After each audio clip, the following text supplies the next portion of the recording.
আসসালামু আলাইকুম। সংবাদে আপনাদের সবাইকে স্বাগতম জানাচ্ছি আমি নুসরাত। শুরুতেই সংবাদ শিরোনাম। যুদ্ধবিরতির মধ্যেই গাজায় হামলা চালাচ্ছে ইসরায়েল, আটকে রেখেছে ৭৫% ত্রাণ। এদিকে এবার নাইজেরিয়ায় সামরিক অভিযানের হুমকি ট্রাম্পের। তারপর থাকছে ক্যারিবিয়ায় যুক্তরাষ্ট্রের অতিরিক্ত শক্তি প্রয়োগের নিন্দা রাশিয়ার। সর্বশেষ থাকছে তালেবান সরকারকে না জানিয়েই ২ আফগানের মৃত্যুদণ্ড কার্যকর করেছে ইরান। শুনছিলেন সংবাদ শিরোনাম, এখন বিস্তারিত।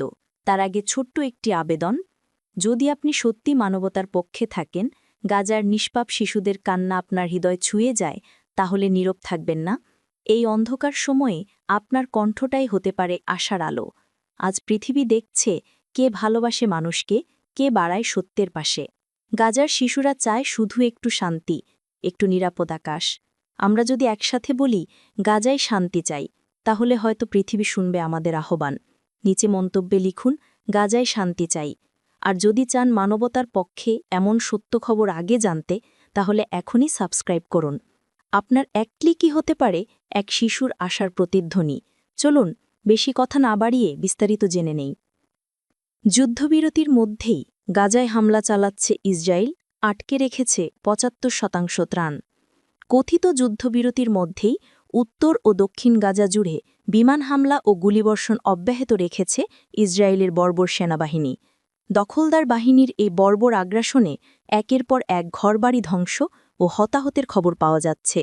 এছাড়াও গাজায় যে পরিমাণ ত্রাণ প্রবেশের কথা ছিল, তার মাত্র ১/৪ ঢুকতে দিচ্ছে দখলদার বাহিনী, আটকে রেখেছে ৭৫%।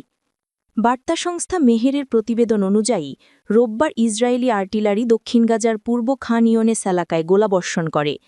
একই সময়ে ইসরায়েলি সেনারা উত্তর গাজার পূর্ব জাবালিয়া ও খান ইউনিসের পূর্বাঞ্চলের আরও কয়েকটি স্থানে গুলিবর্ষণ চালায়।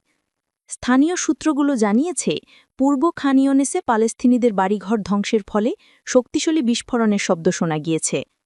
ইসরায়েল স্থল, আকাশ ও নৌবাহিনীর হামলা যুদ্ধবিরতির ঘোষণা করার পরও প্রায় প্রতিদিনই হামলা চালাচ্ছে গাজায়। ফলে এই যুদ্ধবিরতি আদৌ যুদ্ধবিরতি কিনা তা নিয়ে সংশয় দেখা দিয়েছে।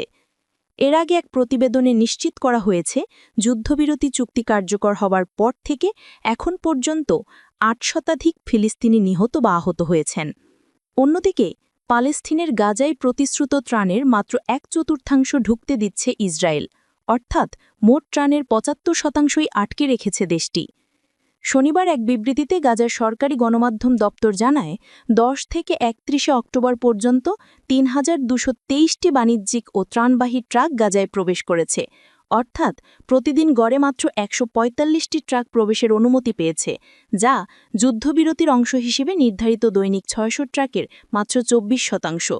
বিবৃতিতে বলা হয়, ইসরায়েলি দখলদার বাহিনী ইচ্ছাকৃতভাবে ত্রাণ ও বাণিজ্যিক পণ্যবাহী ট্রাকগুলোকে বাধা দিচ্ছে। এর ফলে ২৪ লক্ষেরও বেশি মানুষের মানবিক সংকট ভয়াবহভাবে বেড়েছে, আর এর দায় সম্পূর্ণ ইসরায়েলের। এদিকে এবার নাইজেরিয়ায় সামরিক অভিযানের হুমকি ট্রাম্পের। নাইজেরিয়ায় খ্রিস্টানদের হত্যার অভিযোগ তোলে দেশটিতে সামরিক অভিযানের হুমকি দিয়েছেন মার্কিন প্রেসিডেন্ট ডোনাল্ড ট্রাম্প। তিনি বলেছেন, নাইজেরিয়া সরকার পদক্ষেপ না নিলে মার্কিন সাহায্য বন্ধের পাশাপাশি দেশটিতে দ্রুত ও নির্মম হামলা চালানো হতে পারে। খবর আল জাজিরার। এই হুমকি দেওয়ার একদিন আগেই নাইজেরিয়ায় খ্রিস্টানদের অস্তিত্ব হুমকির মুখে এবং উগ্র ইসলামী পন্থীদের হামলায় দেশটিতে হাজার হাজার খ্রিস্টান নিহত হয়েছেন বলে দাবি করেন এই মার্কিন প্রেসিডেন্ট। শনিবার সামাজিক যোগাযোগ মাধ্যমে দেওয়া এক পোস্টে মার্কিন প্রেসিডেন্ট লিখেন, নাইজেরিয়ার সরকার যদি খ্রিস্টানদের হত্যা ঠেকাতে ব্যর্থ হয়, তাহলে যুক্তরাষ্ট্র দেশটিকে দেওয়া সব ধরনের সাহায্য অবিলম্বে বন্ধ করে দেবে। তিনি লেখেন, আমরা খুব সম্ভবত ওই লজ্জিত দেশে প্রবেশ করব, বন্দুক গর্জন উঠবে, যাতে ইসলামী সন্ত্রাসীদের পুরোপুরি নিশ্চিহ্ন করা যায় যারা এসব ভয়ঙ্কর নৃশংসতা চালাচ্ছে। তবে তিনি কোন গোষ্ঠী বা কোন ঘটনাকে নৃশংসতা বলছেন তা উল্লেখ করেননি। মার্কিন প্রেসিডেন্ট আরও লিখেন, আমি আমাদের ডিপার্টমেন্ট অফ ওয়ারকে সম্ভাব্য পদক্ষেপে প্রস্তুতি নিতে নির্দেশ দিয়েছি। যদি আমরা হামলা চালাই, তাহলে সেটা হবে দ্রুত, নির্মম ও মধুর, যেমনভাবে ওই সন্ত্রাসীরা আমাদের প্রিয় খ্রিস্টানদের উপর হামলা চালাচ্ছে। সতর্কবার্তা, নাইজেরিয়ার সরকার দ্রুত পদক্ষেপ নিক। নাইজেরিয়ার সরকার এখনও ট্রাম্পের ওই হুমকির বিষয়ে কোনো প্রতিক্রিয়া জানায়নি। এর একদিন আগে ট্রাম্প জানান, আফ্রিকার শীর্ষ তেল উৎপাদনকারী এবং সবচেয়ে জনবহুল দেশ নাইজেরিয়াকে যুক্তরাষ্ট্রের বিশেষ উদ্বেগের দেশের তালিকায় যুক্ত করা হচ্ছে। সর্বশেষ থাকছে ক্যারিবিয়ায় যুক্তরাষ্ট্রের অতিরিক্ত শক্তি প্রয়োগের নিন্দা রাশিয়ার।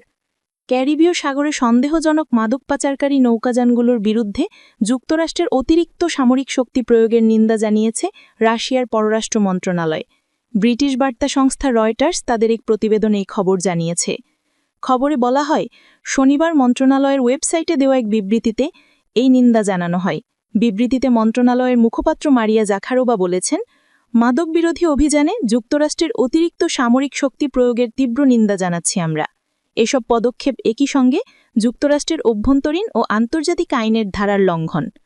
ওয়াশিংটন বলছে তারা অবৈধ মাদক কারবারের বিরুদ্ধে অভিযান চালাচ্ছে। সেপ্টেম্বরের প্রথম দিক থেকে ক্যারিবীয় সাগরে ও সম্প্রতি প্রশান্ত মহাসাগরের পূর্বাঞ্চলে সন্দেহজনক মাদকবাহী নৌকাযানগুলোতে হামলা চালাচ্ছে মার্কিন বাহিনী। তাদের হামলায় ইতিমধ্যে 14টি নৌকাযান ধ্বংস হয়েছে এবং 64 জন নিহত হয়েছেন। রবিবার যুক্তরাষ্ট্রের প্রতিরক্ষামন্ত্রী পিট হেগসেট জানিয়েছেন, ক্যারিবীয় অঞ্চলে সন্দেহজনক মাদক পাচারকারী গোষ্ঠী পরিচালিত একটি নৌকাযানে মার্কিন বাহিনীর সর্বশেষ হামলায় অন্তত 3 জন নিহত হয়েছেন। এসব অভিযান পরিচালনার কথা বলে যুক্তরাষ্ট্র ক্যারিবীয় অঞ্চলে F-35 স্টেলথ যুদ্ধবাহিনী, যুদ্ধজাহাজ ও কয়েক হাজার সেনাসহ বড় ধরনের মার্কিন উপস্থিতি গড়ে তুলেছে। বিশ্বের বৃহত্তম যুদ্ধজাহাজ মার্কিন বিমানবাড়ী রণতরী USS জেরাল্ড আর ফোর্ড দক্ষিণ ক্যারিবীয় সাগরের পথে আছে।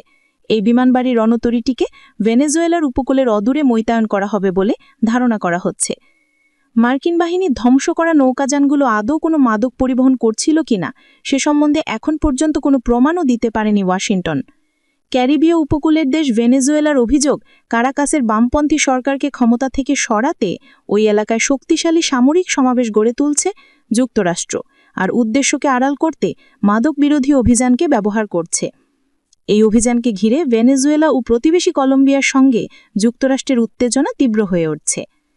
জাখারোবা তার মন্তব্যে বলেছেন, ভেনেজুয়েলার সার্বভৌমত্ব রক্ষায় দেশটির নেতৃত্বের প্রতি রাশিয়া তার দৃঢ় সমর্থন নিশ্চিত করেছে। এবছরের মে মাসে মস্কোতে রাশিয়ার প্রেসিডেন্ট ভ্লাদিমির পুতিন ও ভেনেজুয়েলার প্রেসিডেন্ট নিকোলাস মাদুরো একটি কৌশলগত সাংবিধানিক চুক্তি করেছেন।